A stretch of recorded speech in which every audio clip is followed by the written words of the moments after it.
So now that you have selected the university and shortlisted 3 universities, in step 4 I will be telling you how to apply to those universities. So stay tuned.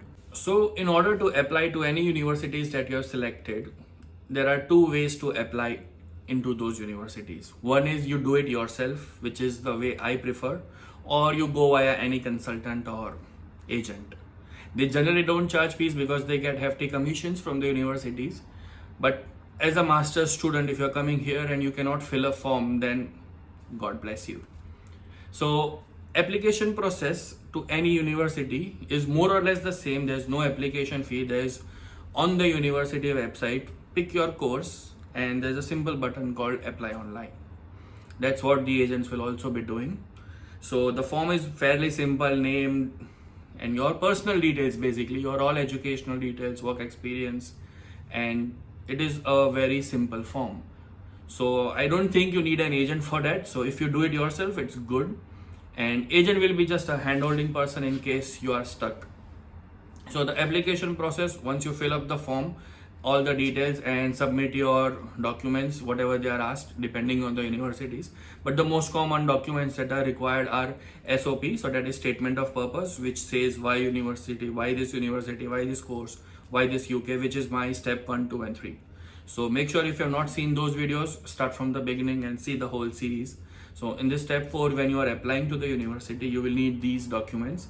That one of them is the most common one is statement of purpose, SOP, and one is letter of recommendation. Generally, universities ask for 2 letters of recommendation, one from your recent employer and one from your HOD of whatever university you have passed. And you will be required to submit your degree certificate, mark sheets, they also call it transcripts, consolidated mark sheets module wise. So these are the basic documents which all of you will have anyways. So apply those, then just wait for the university to reply and you will be issued an conditional offer letter. This is the time when you will be required, what all the conditions are there. If required, they might ask you to take English assessment or pay the 4,000, 5,000 pounds deposit. And there will be certain conditions. Basically, they'll ask you to submit additional documents or take English exam or pay the fees. Once you fulfill all the conditions in those conditional offer letter, they will issue an unconditional offer letter, and then you will just have to wait. There might be a CAS interview before they issue a CAS letter. CAS letter is basically certificate of acceptance for studies. So it is required to apply for visa. So this is the most important document you will need from the university to apply for student visa.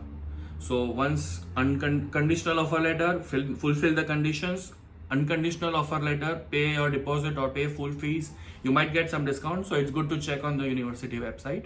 And then once unconditional offer letter is finished, there might be a pre-CAS interview or credibility interview where they will ask steps 1, 2 and 3 in the videos already shown. And once that is done, they will give you issue a CAS letter. Then you will need to arrange the funds. If you are in London, it's somewhere around 9,000 pounds. If you are outside London, it's somewhere around 8,000 pounds. They keep on changing, so it's best to check whenever you are applying.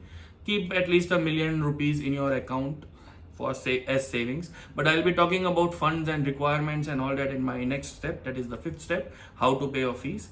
So in this step, it's only about application process. And once CAS is received, your funds are ready. You need to show the funds, proof of funds and everything. And then you will apply for student visa. Student visa fees also are changing quite often. So you will need to check when you apply. You can choose a normal standard service, superior priority service or super priority service depending on the urgency. If it is required in 5 days, you can choose a priority visa. Super priority is in 1 day or 2 days. So it depends on what your urgency is, and you can apply for visa. And before applying, you will be required to pay IHS surcharge, International Health surcharge for registration. So that is also around 700 pounds right now.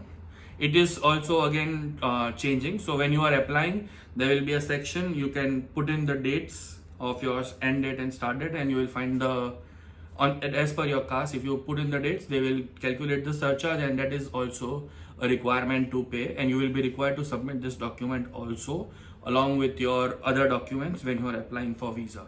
So once you apply for visa, you will have to go to the you will have to go to the visa application center and submit your documents, scan the documents, give your biometric fingerprints and everything you need to submit there, and then just wait. So this is the complete explanation in a very simple terms to from scratch how to apply, from the filling the application form to the receiving of visa. So if you think I missed any step and you think agent is required for that, I don't know. I don't feel the need of any agent in this. So it's just simple communication with the university. You don't need a third person or a middleman for that.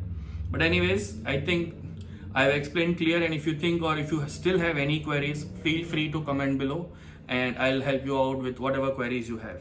This is all based on my experience. It is just a simple knowledge sharing video. So do your own research and apply for the right university at and the right course. And keep note of the application deadlines, because different universities have different deadlines. So when you're applying, just make sure you don't miss the deadlines. Okay guys, so in next step I'll be talking about fees, funds, scholarship, funds required, how to arrange them, how to pay the fees, what is the best way. I will talk about it based on my experience. So stay tuned for our fifth step. Thank you guys.